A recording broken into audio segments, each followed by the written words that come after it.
बिस्मिल्लाहिर्रहमानिर्रहीम। अस्सलाम वालेकुम वरहमतुल्लाहि वबरकातुहू। शार्ट्स पेजेस को देखने वाले प्यारे भाइयों, बुज़ुर्गों, दोस्तों और प्यारी बहनों, अल्लाह से उम्मीद है कि आप सब खैर व आफ़ियत के साथ और ईमान यकीन की सलामती के साथ होंगे।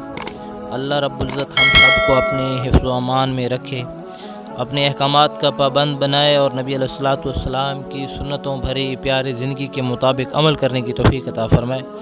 भाइयों, बुज़ुर्गों, दोस्तों, दुनिया दारुल असबाब है। ये दुनिया जन्नत नहीं है जहाँ हमारी हर ख्वाहिश पूरी हो। दुनिया दारुल इम्तिहान है। यहाँ पर हमें हर वक्त किसी न किसी आजमाइश का सामना रहता है, किसी न किसी परेशानी का सामना रहता है।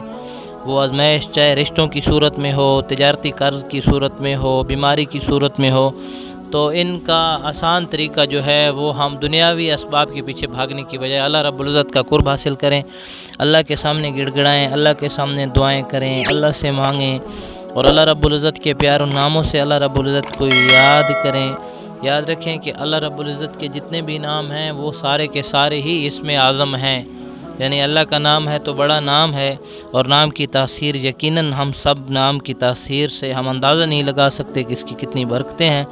आज का वजीफ़ा बताने से पहले आपसे रिक्वेस्ट है कि हमारे चैनल को सब्सक्राइब करें और वीडियो को आगे शेयर करें ताकि आपकी वजह से किसी और का नफ़ा हो और आपको भी सवाब मिले। तो आज का अमल जो है ये सुबह की नमाज़ और इशा की नमाज़ के बाद का है।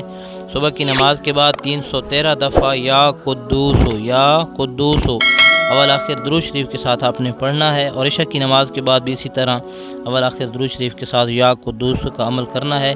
इंशाअल्लाह इस अमल की बरकत से रिश्तों की बंदिश ख़त्म, कर्ज़ की परेशानी ख़त्म और हर किस्म की बीमारी ख़त्म होगी। अगली वीडियो तक के लिए इजाज़त चाहते हैं। अपना बहुत सारा ख्याल रखिएगा। अल्लाह हाफ़िज़।